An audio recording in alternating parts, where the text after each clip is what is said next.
குறிப்பாக இந்த இந்த ஃபித்ரா பொறுத்தவரை யார் மீது கடமைன்னு பார்க்குறோம்னா, அடிமைகள், சுதந்திரமானவர்கள், ஆண்கள், பெண்கள், சிறுவர்கள், பெரியவர்கள் என அனைவர் மீதும் இந்த ஃபித்ரா என்பது கடமையாக்கப்பட்ட ஒன்றா இருக்குது. ஆனால் கொஞ்சம் பேர் என்ன டவுட் கேட்பாங்க, எப்படின்னா கருவில் இருக்கக்கூடிய குழந்தைக்கும் ஃபித்ரா கடமையான்னு சொல்லி. இந்த ஹதீஸில் அப்படி எந்த ஒரு சட்டமும் இல்லை. கருவில் இருக்கக்கூடிய குழந்தைக்கு ஃபித்ரா இல்லை. ஆனால் குழந்தை பிறந்துட்டாங்கன்னு சொன்னால் அவங்களுக்கு ஃபித்ரா கடமையாகுது. ஏனென்றால் இந்த ஃபித்ரா மூலமாக நோன்பு பெருநாள் கொண்டாடக்கூடிய ஏழைகளுக்கு ஒரு உணவாக இருப்பதற்காக நபிகள் நாயகம் அதை எங்களுக்கு ஏவிருக்கிறாங்க.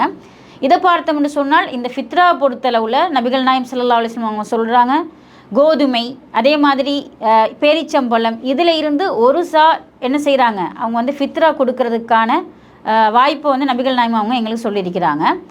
அதே நேரத்தில் நாங்கள் பார்க்குறோம் இந்த ஃபித்ரா பொறுத்தளவில் பணமாகவும் கொடுக்கலாம். நம்ம வந்து எங்களோட நாட்டை பொறுத்தளவு அந்த காலத்தில் வந்து கோதுமைகள், ஈச்சம்பழங்கள் பிரதான உணவாக இருந்திருக்குது. இந்த காலத்தில் அரிசி என்பது பிரதான உணவாக இருக்குது.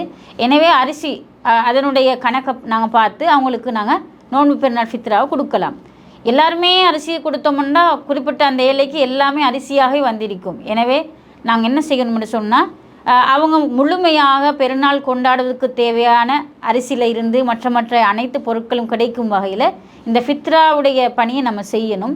இந்த ஃபித்ரா பொறுத்தளவில் கூட்டாக சேர்ந்து செய்வது தான் நபி வழியாகவும் இருக்குது. எனவே அனைத்து விதமான பொருட்களும் அந்த குறிப்பிட்ட அந்த ஏழைக்கு தகுதியானவங்களும் போய் சேர்றதுக்கான ஒரு வாய்ப்பாக